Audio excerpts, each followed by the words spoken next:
گھنٹے گزارنے پڑ گئے تھے، لیکن اس میں بھی شک نہیں کہ ٹریننگ اور حقیقت میں زمین آسمان کا فرق ہوتا ہے۔ ٹریننگ ہوتی ہی غلطیاں سدھارنے کے لیے ہے، جبکہ حقیقت میں غلطی کرنے کا مطلب اپنی جان گنوانا ہوتا ہے۔ خاص کر ایک سنائپر کے لیے غلطی کا تصور محال ہے۔ ہمارے اساتذہ کہا کرتے تھے کہ سنائپر کے پاس فائر کرنے کے لیے صرف ایک گولی ہوتی ہے، اگر وہ گولی ہدف کو چھو نہ سکے تو دردناک موت سنائپر کا مقدر بن جایا کرتی ہے۔ میرے پسندیدہ استاد راؤ تصور کا قول اس بارے میں اور بھی متشدد ہے۔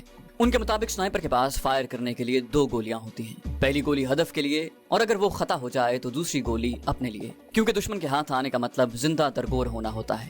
البتہ گولی کے نشانے پر لگنے کی صورت میں ایسی افراتفری اور انتشار پھیلتا ہے کہ سنائپر کی طرف لوگوں کا دھیان ہٹ جاتا ہے۔ یوں بھی سنائپر کا ہدف اہم شخصیات کو ہی نشانہ بنانا ہوتا ہے، لیکن عملی زندگی میں آنے کے بعد یہ کہنے میں حق بجانب ہوں کہ اس کے برعکس ہونا بھی ممکن ہے، کیونکہ ایک بار ہمارا ایک ساتھی ناکام فائر کرنے کے بعد بھی اپنی جان بچانے میں کامیاب ہو گیا تھا، اور اس کی وجہ اس کا آہنی ارادہ، بہترین کیموفلاج اور نشانے بازی میں اعلیٰ درجے کی مہارت تھی۔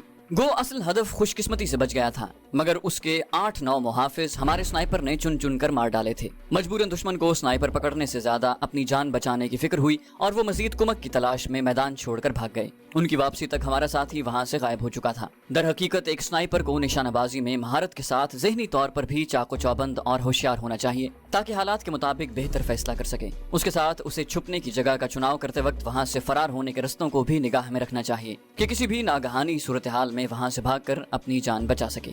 اس وقت میرے ہاتھ میں آسٹریا کی بنی ہوئی SSG 69 رائفل تھی، جسے سٹائر سنائپر رائفل کہتے ہیں۔ گو آج اس سے کہیں زیادہ بہتر اور معیاری رائفلیں دستیاب ہیں، مگر اس کا یہ مطلب نہیں کہ اس کی افادیت اچھی رائفلوں کی موجودگی میں کم ہو گئی ہے۔ اس سے 800 گز تک کسی آدمی کو آسانی سے نشانہ بنایا جا سکتا ہے۔ اس کی میگزین میں 5 گولیوں کی گنجائش ہوتی ہے، لیکن ہر بار فائر کرنے کے بعد رائفل دوبارہ کاک کرنی پڑتی ہے، جسے عام زبان میں بولٹ ایکشن کہا جاتا ہے۔ اس وقت میں نے جس جگہ کا انتخاب کیا تھا وہاں سے ہدف کا فاصلہ 700 گز بنتا تھا۔ سبز درخت کی مناسبت سے میں نے اپنے لباس کے اوپر سبز رنگ کا گلی سوٹ پہنا ہوا تھا۔ گلی سوٹ سنائپر کا وہ مخصوص لباس ہوتا ہے جو اسے علاقے کی مناسبت سے چھپنے میں مدد دیتا ہے۔ صحرائی علاقے میں ریتلے رنگ کا گلی سوٹ جو خشک جھاڑیوں سے میل کھائے، بنجر اور خشک علاقے میں مٹیالے رنگ کا گلی سوٹ، مکمل برفیلے علاقے میں سفید رنگ کا گلی سوٹ اور سرسبز علاقے میں گہرے سبز رنگ کا گلی سوٹ سنائپر کو چھپنے میں مدد دیتا ہے۔ یوں بھی سنائپنگ میں چھپنے کی اہمیت اتنی ہی اہم ہے جتنی ہدف کو نشانہ بنانے کی، کیونکہ خود کو چھپا کر ہی ایک سنائپر ہدف تک رسائی حاصل کر سکتا ہے۔ روانہ ہونے سے پہلے ہی سنائپر نے منصوبہ بندی کی ہوتی ہے کہ وہ کس قسم کا گلی سوٹ ساتھ لے کر جائے گا۔ بعض اوقات اسے منصوبے کے مطابق چھپنے کی جگہ نظر نہیں آتی، ایسی حالت میں وہ وقتی طور پر گھاس پھوس، درختوں کے پتوں یا اپنے جسم کو کیچڑ میں لت پت کر کے علاقے کی مناسبت سے اپنا کیموفلاج کر لیتا ہے۔ میں نے پشت پر بندی پانی کی بوتل کے پلاسٹک پائپ کو منہ میں لے کر تھوڑا سا پانی پیا۔ موسم کافی خوشگوار تھا، ورنہ تو گرمی سنائپر کے لیے اذیت کا باعث بنتی ہے۔ اسی طرح پانی ختم ہونے کی صورت میں پیاس کی زیادتی بھی ایک مستقل عذاب کی صورت اختیار کر لیتی ہے۔ ٹیلیسکوپ سائٹ میں جھانک کر میں دائیں بائیں کے علاقے کو دیکھنے لگا۔ اطراف میں چھدرے چھدرے درخت پھیلے ہوئے تھے۔ میرے ہدف نے دائیں جانب سے نمودار ہونا تھا، مگر میں اس سمت کی دور تک نگرانی نہیں کر سکتا تھا کہ میں نے اپنی مچان بنانے کے لیے موڑ کے قریب جگہ کو پسند کیا تھا۔ وہاں سے موڑ تک کا فاصلہ قریباً 2 کلومیٹر بنتا تھا۔ میں نے آنکھیں بند کر کے ایک لہجے کے لیے 2 شاخے کے ساتھ سر ٹکا دیا۔ ہلکی سی غنودگی کا احساس ہوا اور میں سر جھٹک کر نیند کو بھگانے لگا۔ ذرا سی نیند بھی مجھے تکمیل مقصد سے غافل کر سکتی تھی۔ ٹریننگ کی ابتدا ہی میں ہمیں جوڑیوں کی صورت میں ہر کام کرنا سکھایا گیا تھا، کیونکہ سنائپرز کا جوڑیوں کی صورت میں کام کرنا نہایت ہی مفید ہوتا ہے۔ اس مشن میں میرا ساتھی حوالدار صادق تھا، مگر بدقسمتی سے سرحد پار کرتے ہوئے اس کے پاؤں میں موچ آ گئی تھی اور مجھے مجبوراً اسے یہاں سے چند میل پیچھے سرحد کی جانب ایک محفوظ مقام پر چھوڑنا پڑ گیا تھا۔ وہ مجھ سے سینئر تھا بلکہ میرا استاد تھا، اور اس مشن کی تکمیل کی اصل ذمہ داری اسی کے کندھوں پر تھی۔ پاؤں میں موچ آنے کے بعد وہ واپسی کے حق میں تھا، مگر میں اکیلا جانے پر بضد ہوا کہ میرا پہلا مشن تھا اور پہلی بار ہی منہ اٹھا کر واپس ہو جانے میں مجھے سبکی محسوس ہو رہی تھی۔ امید تھی میری واپسی تک اس نے چلنے کے قابل ہو جانا تھا۔ میں نے کلائی پر بندھی گھڑی پر نگاہ دوڑائی۔ گھڑی کی سوئیاں 6:30 کا ہندسہ عبور کر رہی تھی۔ میں صبح 5 بجے سے پہلے درخت پر سوار ہوا تھا۔ اس وقت سورج غروب ہونے کی مکمل تیاری کر چکا تھا۔ یقیناً میرے ہدف کی آمد اگلی صبح تک کے لیے ملتوی ہو گئی تھی کہ اس علاقے میں رات کی حرکت نہ ہونے کے برابر تھی۔ میں نے آخری بار دائیں بائیں دیکھا اور ہاتھ پھیلا کر انگڑائی لینے لگا۔ مزید چند منٹ میں اپنے مختلف اعضاء کو حرکت دے کر سستی کو بھگایا اور پھر اسمال پیک میں سے بھنے ہوئے چنے نکال کر کھانے لگا۔ چنے کھا کر میں نے پانی پینے کے لیے واٹر پائپ کو منہ لگایا تو 2 گھونٹ سے زیادہ پانی نہ مل سکا۔ میں آتے وقت ایک چشمہ تاڑ آیا تھا، مگر وہاں تک جانے کے لیے مجھے اندھیرا ہونے کا انتظار کرنا تھا۔ دشمن کا علاقہ تھا، میری نقل و حرکت کسی کی نگاہ میں آنے کا مطلب مشن سے ہاتھ دھو بیٹھنا تھا۔ اندھیرا ہوتے ہی میں درخت سے نیچے اتر آیا۔ اسمال پیک سے امریکن نائٹ ویژن سائٹ نکال کر اس کے ساتھ لگے تسموں کی مدد سے سائٹ آنکھوں پر باندھی۔ साइट ऑन करते ही उसका अंदरूनी पैटर्न रोशन हुआ और मुझे हर तरफ हल्का सब्ज दिखाई देने लगा। अंधेरी रात में वो साइट मुझे 12-13 तारीख के चांद के बराबर इर्द गिर्द का इलाका रोशन दिखा रही थी। राइफल कंधे से लटकाकर मैंने पिस्टल हाथ में पकड़ लिया, क्योंकि स्नाइपर राइफल से तेजी से फायर करना मुमकिन नहीं होता। हर स्नाइपर अपने साथ स्नाइपर राइफल के अलावा कोई अच्छी साख्त का पिस्टल जरूर रखता है, ताकि बवक्त जरूरत उसे काम में ला सके। पिस्टल की नाल पर साइलेंसर फिट था। 30 राउंड की लंबी मैगजीन लगाकर ग्लॉक 19 किसी भी तरह क्लैशनकोफ से कम मुफीद नहीं था। एक स्नाइपर को स्नाइपर राइफल के साथ पिस्तौल के इस्तेमाल में भी महारत हासिल करना जरूरी होता है, और बिलाशुबा मैं पिस्तौल के इस्तेमाल में खुसूसी महारत रखता था। चश्मे की तरफ कदम बढ़ाने से पहले मैंने फितरी तकाजा पूरा किया और फिर चश्मे की तरफ बढ़ गया। वो पहाड़ी इलाका था। जुलाई के महीने में भी मौसम अच्छा खासा सर्द था। दिन की रोशनी में दूर नजर आने वाली ऊंची चोटियों पर बर्फ की सफेदी देखी जा सकती थी। गो दिन को सूरज की तमाज़त माहौल को काफी हद तक गर्मा देती थी, मगर ये हिद्दत भी खुशगवार असर लिए होती थी। चश्मा मचान से करीबन 1.5 किलोमीटर दूर था। इस करीबन 1.5 किलोमीटर में 25-30 गज की कमी बेशी हो सकती थी, इससे ज्यादा नहीं, क्योंकि एक स्नाइपर के लिए फासलों का अंदाजा लगाना बेकार का मशगला नहीं, ट्रेनिंग का हिस्सा होता है, जो बाद को अमली जिंदगी में काम आता है। अतराफ का जायजा लेते हुए मैं नॉर्मल रफ्तार से चश्मे की तरफ बढ़ता गया। जंगली जानवरों से मुठभेड़ होने का खतरा न होने के बराबर था। गो इस इलाके में कभी कभार रीछ और शेर नजर आ जाते हैं, मगर ऐसा वाकया खाल ही पेश आता है। अलबत्ता वहाँ लोमड़ कसीर तादाद में मौजूद हैं। दुश्मन के गश्ती दस्ते भी चूंकि पहले से मौजूद रस्तों पर गश्त करते रहते हैं, इसलिए उनकी तरफ से भी मैं बेफिक्र था। लेकिन किसी भी किस्म की अनहोनी, अचानक सर पर पड़ने वाली उफ्ताद का गुमान, उसके साथ रात का अंधेरा, अनजान इलाका, दुश्मन की सरजमीन और तकमील मकसद से पहले किसी हादसे का खतरा और इस जैसे कई एक एहसासात बहरहाल मेरे दिल में जरूर जागुज़ी थे। हल्की हल्की हवा चलना शुरू हो गई थी। ये हवा सर्दी बढ़ाने का सबब बनती है, क्योंकि ये बर्फीली चोटियों से घूम फिर कर यहाँ पहुँचती है। चश्मे के करीब पहुँचकर मैं बैठ गया और हाथों का ओक बनाकर पानी पीने लगा। निहायत ठंडा और शीरीं पानी था। खूब सेर होने के बाद मैंने स्मॉल पैक से प्लास्टिक की बोतल निकाली और उसे भरने लगा। बोतल भरकर मैंने स्मॉल पैक में रखी और वापस चल पड़ा। लेकिन वापस चलने से पहले मैंने कुतुबी सितारे को देखकर समत का तायुन जरूरी समझा था। गो मेरे पास कंपस भी मौजूद था, लेकिन आसमान साफ होने की वजह से उसकी जरूरत मुझे महसूस नहीं हुई थी। एक स्नाइपर के जरूरी सामान में कंपस, दूरबीन, नाइट विजन साइट, नक्शा, चाकू, रस्सी, विंड मीटर, टॉर्च, लाइटर या माचिस और वायर कटर वगैरह की मौजूदगी निहायत जरूरी है। वापस जाते हुए मेरे जहन में अपने सीनियर की हिदायत उजागर हो गईं, जो उसने मिशन पर रवाना होने से पहले हमें दी थी। 28 या 29 जुलाई को इस इलाके में ब्रिगेडियर प्रकाश की आमद मुतवक्के है। उसने दीवार पर टंगे बड़े से नक्शे पर सब्ज रंग के लेजर पॉइंट की रोशनी से एक मखसूस जगह की निशानदही की, और ये वही बदबख्त है जिसके हुक्म से इस सरहदी पट्टी पर आए रोज गोलाबारी जारी रहती है। उसने मखसूस रस्ते की निशानदही के साथ नक्शे के साथ लटकी एक बड़ी सी तस्वीर पर लेजर पॉइंटर की रोशनी डाली। वो तस्वीर ब्रिगेडियर प्रकाश की थी।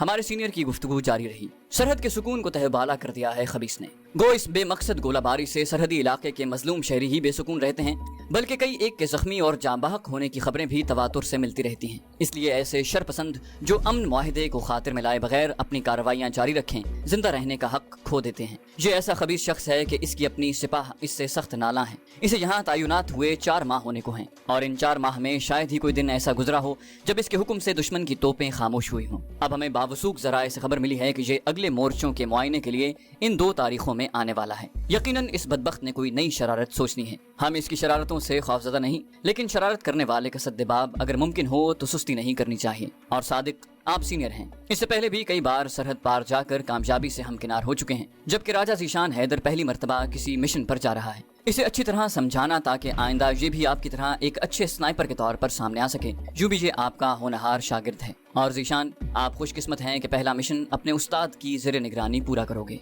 अब वो सीनियर तजुर्बाकार स्नाइपर और मेरा उस्ताद, जिसके सर पर तकमील मिशन का बोझ था, यहाँ से करीबन 5 किलोमीटर दूर बेबसी की हालत में पड़ा था, और मिशन की सारी जिम्मेदारी एक नौ आमोज स्नाइपर यानी मुझ पर आन पड़ी थी। गो जख्मी होने के बाद उस्ताद सादिक ने मिशन को अधूरा छोड़कर वापस जाने का मशवरा दिया था, मगर मेरे इसरार पर उसे जरूरी हिदायत और नेक ख्वाहिशात के साथ मुझे रुखसत करना पड़ा था। वो 2 घंटे तक मुझे समझाता रहा था, और हकीकी बात है कि मुझे अपनी सारी ट्रेनिंग से उस्ताद सादिक की आखिरी हिदायत ज्यादा मौसर लगी थी, क्योंकि ये हिदायत अमली जिंदगी की ऐन इब्तदा थी। दरख्त के करीब पहुंचकर मैं आगे निकलता चला गया। जिस जगह हदफ को निशाना बनाना था वो एक ऐसी जगह थी जहां कुदरती तौर पर 1-2 पत्थर उभरे हुए थे। इस तरह के उस रास्ते से गुजरने वाली गाड़ियों के लिए एक कुदरती स्पीड ब्रेकर सा बन गया था। उस जगह से 50-60 गज मुखालिफ समत में एक जगह मैंने IED यानी इम्प्रोवाइज्ड एक्सप्लोसिव्स डिवाइस 2 पत्थरों के दरमियान जमीन में इस तरह दबाई हुई थी कि दरख्त पर बैठकर उसे निशाना बना सकूं। और इसका मकसद हदफ को निशाना बनाने के बाद ब्रिगेडियर प्रकाश के मुहाफिजों को वक्ती तौर पर खौफजदा करना और उनकी तवज्जो को किसी और जानिब फेरना था। और हकीकत में हदफ को निशाना बनाने के बाद इस IED को हिट करना नामुमकिन नहीं तो बहुत ज्यादा मुश्किल जरूर था। और एक स्नाइपर की असल पहचान यही होती है कि उसे हमेशा अपने निशाने पर एतमाद होता है। आज 28 जुलाई का दिन गुजर गया था और कल ब्रिगेडियर प्रकाश की आमद यकीनी थी। मैंने देखभाल और खूब सोच समझकर दुश्मन की आमद की समत से बाएं जानिब एक दरख्त पर आरजी मचान बनाई थी। बाएं समत जगह चुनने में एक तो ये फायदा था कि ब्रिगेडियर प्रकाश ने ड्राइवर के साथ फ्रंट सीट पर बैठा होना था, इसलिए लामहाला उसने बाएं साइड पर ही होना था। दूसरा, मुझे फरार के लिए भी यही समत मतलूब थी।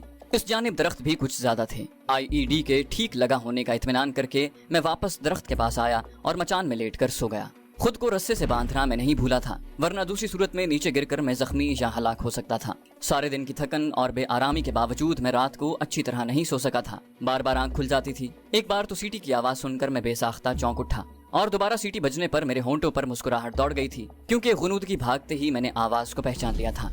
ये उस इलाके में मौजूद एक बड़े साइज के चूहे की आवाज थी, जो जिसामत में बिल्ली से भी बड़ा होता है। इसका मकामी नाम तरशून है। अपने बिल के धाने पर खड़ा होकर जब ये जोरदार आवाज निकालता है तो बिल्कुल यूं महसूस होता है जैसे सीटी बजाई जा रही हो। सुबह तड़के उठकर मैं जरूरियात फितरत से हम कलाम हुआ और फिर दरख्त पर चढ़कर ऊँघने लगा। दुश्मन की आमद बादस दोपहर मुतवक्के थी, क्योंकि इस रैंक के ऑफिसर का सुबह तड़के जागना एक मजाक ही मालूम होता है। जागने के बाद बजरिया हेलीकॉप्टर ब्रिगेडियर हेडक्वार्टर में पहुंचना और फिर वहां से अगले मोर्चों के मुआयने के लिए बाय रोड आने में इतनी देर तो बहरहाल हो ही जानी थी, मगर इसके बावजूद बिल्कुल ही बेपरवाह हो जाना मुनासिब नहीं था। धूप के तेज होते ही मैं संभल कर बैठ गया।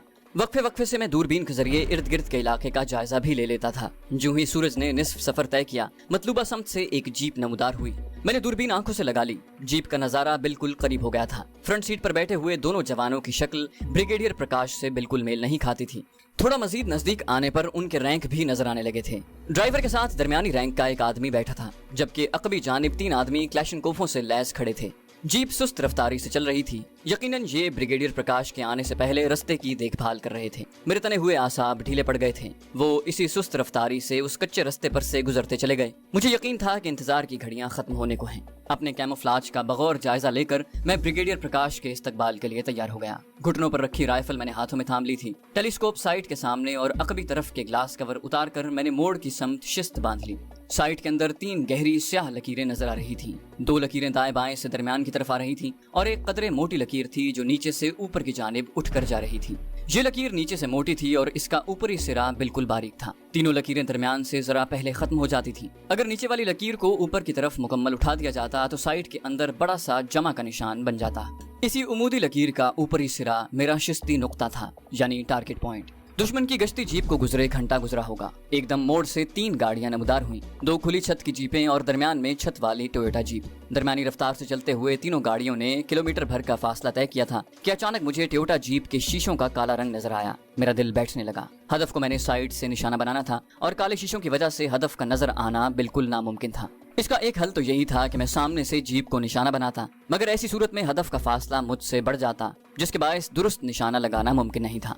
इस राइफल से 800 मीटर तक दुरुस्त निशाना लगाया जा सकता था। अगर 800 मीटर से फासला बढ़ जाता फिर निशाने की दुरुस्ती यकीनी नहीं थी। मेरे गुमान में भी नहीं था कि इस मनहूस की जीप काले शीशों वाली होगी। यूं भी आर्मी में जीपों के काले शीशे इससे पहले मेरी नजर में नहीं गुजरे थे। एकदम मुझे अपना मिशन नाकाम होता दिखाई दिया। मेरे पास सोचने के लिए 2-3 मिनट से ज्यादा का वक्त नहीं था। ब्रिगेडियर प्रकाश ने वापसी के लिए दूसरा रास्ता इख्तियार करना था, जो जहां से 15-20 किलोमीटर दूर था। ब्रिगेडियर प्रकाश से पहले वहां तक पहुंचना मेरे लिए नामुमकिन था। अगर मैं बहुत ज्यादा तेज रफ्तारी का मुजाहिरा करता और किसी न किसी तरह वहां पहुंच भी जाता, तब भी खुद को छुपाकर दुश्मन के खिलाफ कोई प्रोग्राम सोचकर उस पर अमल पैरा नहीं हो सकता था। उस्ताद सादिक ने आखिरी नसीहत में कहा था कि एक तरबियत याफ्ता सिपाही का मिशन में नाकाम होने के बाद जिंदा वापस लौटना भी आधी कामयाबी होती है। मगर मैं अपने मिशन में आधी कामयाबी पर इक्तिफा नहीं कर सकता था। गाड़ियों का फासला हर गुजरते सेकंड कम होता जा रहा था। राइफल के बैरल पर साइलेंसर फिट था और फायर होते वक्त सिर्फ हल्की सी ठक की आवाज उठनी थी, जो फायर की जगह से ज्यादा चंद गज दूर ही जा सकती थी। और फिर फैसला कुन लम्हा आन पहुंचा। अगली जीप मेरे सामने से गुजरी। ब्रिगेडियर का टोयोटा उससे 20-25 गज पीछे था। मैं सेकंड भर में एक नतीजे पर पहुंचा और शिस्त लेते हुए ट्रिगर दबा दिया। ठक की आवाज के साथ बुलेट ने मजल को छोड़ा और उसी लम्हे सबसे आगे वाली जीप का पिछला टायर जोरदार धमाके से फट गया। जीप हल्के से लहरा कर रुक गई। जीप में खड़े बावर्दी हथियार बरदार जवान छलांगे लगाकर नीचे उतरे और चारों तरफ सरसरी नजर दौड़ाकर टायर की तरफ मुतवज्जे हो गए। तीनों गाड़ियां रुक गई थीं। सबसे आखिरी जीप में मौजूद हथियार बरदार जवानों ने भी जीप से उतरकर अतराफ में पोजीशन इख्तियार कर ली थी। इस दौरान मैंने कॉकिंग हैंडल को खींचकर राइफल इस एहतियात से दोबारा कॉक कर ली थी कि खाली केस नीचे जमीन पर न गिरने पाए।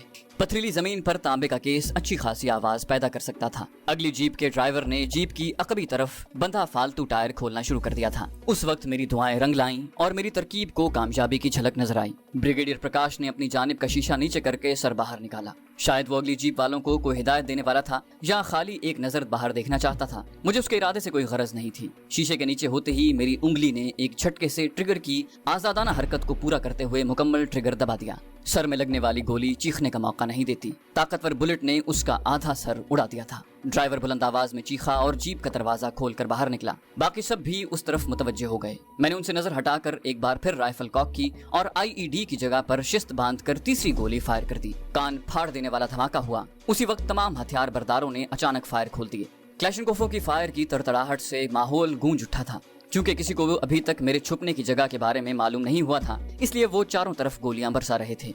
जीप की अकबी नशिस्त खोलकर 2 ऑफिसर बाहर आए और तमाम को अंधाधुंध फायरिंग करने से मना करने लगे। यकीनन ब्रिगेडियर प्रकाश के बाद वही 2 सीनियर थे। हमारे उस्ताद सूबेदार राव तसव्वुर कहा करते थे कि किसी भी फौजी दस्ते को अगर सरासीमा और हवास बाख्ता करना हो तो उनके कमांडर को खत्म कर दो। कमांडर की गैर मौजूदगी में वो दस्ता भेड़ों का रेवड़ बन जाता है। अपने उस्ताद का सुनहरी कौल उस वक्त मेरे दिमाग में गूंजा और मैंने टोयोटा जीप से बरामद होने वाले दोनों ऑफिसर्स में से एक का निशाना लेकर फायर कर दिया। वो उछल कर नीचे गिरा। दूसरा एक लम्हे के लिए शॉक की कैफियत में आ गया था। मौका गनीमत जानते हुए मेरी राइफल ने मैगजीन में मौजूद आखिरी गोली उगली और दूसरा भी उसके करीब गिरकर बिन पानी की मछली की तरह फड़कने लगा। मैंने सुर्रत से मैगजीन बदली की। उस वक्त वहाँ 8 बंदे जिंदा नजर आ रहे थे। उनमें से एक की क्लैशनकोफ का रुख उन्हीं दरख्तों की तरफ था जहाँ मैं छुपा हुआ था। मैंने दिफाई उसूल को मद्देनजर रखते हुए सबसे पहले उसी से जान छुड़ाने का सोचा और अगले लम्हे वो मुर्गे बिस्मिल की तरह तड़प रहा था। उसूलन मुझे ब्रिगेडियर प्रकाश के मरते ही वहाँ से फरार होना चाहिए था, मगर दुश्मन की कम तादाद और अपनी गोलियों को मुसलसल निशाने पर लगता देखकर मेरा हौसला बढ़ गया था। बकौल उस्ताद मोहतरम, स्नाइपर की मिसाल अंधेरे के तीर जैसी होती है कि जाने किस वक्त कहां से निकलकर गर्दन से पार हो जाए। नजर न आने वाले दुश्मन का खौफ दिखाई देने वाले दुश्मन से कहीं गुना ज्यादा होता है। अगली ठक ने एक और जिंदगी छीन ली। कोई चीखा, भागो, हम दुश्मन के घेरे में हैं। एक आदमी ने आखिरी जीप स्टार्ट करके रिवर्स गियर लगाया, मगर चंद गज से ज्यादा पीछे हटना उसे नसीब न हो सका। मेरी चलाई हुई गोली ने उसे स्टीयरिंग पर लेटने पर मजबूर कर दिया। बाकी आदमी गाड़ियों का ख्याल दिल से निकालकर सरपट दौड़े। मेरी राइफल की रेंज से निकलने से पहले 2 मजीद रूहें अपने फानी जिस्म से रूठकर महवे परवाज हो चुकी थीं। वो सरपट मोड़ की तरफ भागते जा रहे थे। मुसलसल अपने साथियों को लाशों में तब्दील होता देखकर उनके सोचने समझने की सलाहियतें मफकूद हो चुकी थीं, जबकि मेरा हौसला आसमान को छू रहा था। उनके आउट ऑफ रेंज होते ही मैं सुर्रत से नीचे उतरा और दरख्तों की आड़ लेकर वापस चल पड़ा। सीरीज की पहली किस्त। उम्मीद करते हैं आपको हमारी वीडियो पसंद आई होगी। जाने से पहले आपसे गुजारिश है कि इस वीडियो को लाइक कीजिए, शेयर कीजिए और कमेंट करके हमें बताइए कि आपको हमारी वीडियो कैसी लगी। और अगर अभी तक आपने हमारे चैनल को सब्सक्राइब नहीं किया तो इसे सब्सक्राइब कीजिए ताकि आपको तमाम वीडियोस बर वक्त मिलती रहें। आप सबसे कहानी की अगली किस्त में मुलाकात होगी। तब तक अपना ख्याल रखिएगा। अल्लाह हाफिज।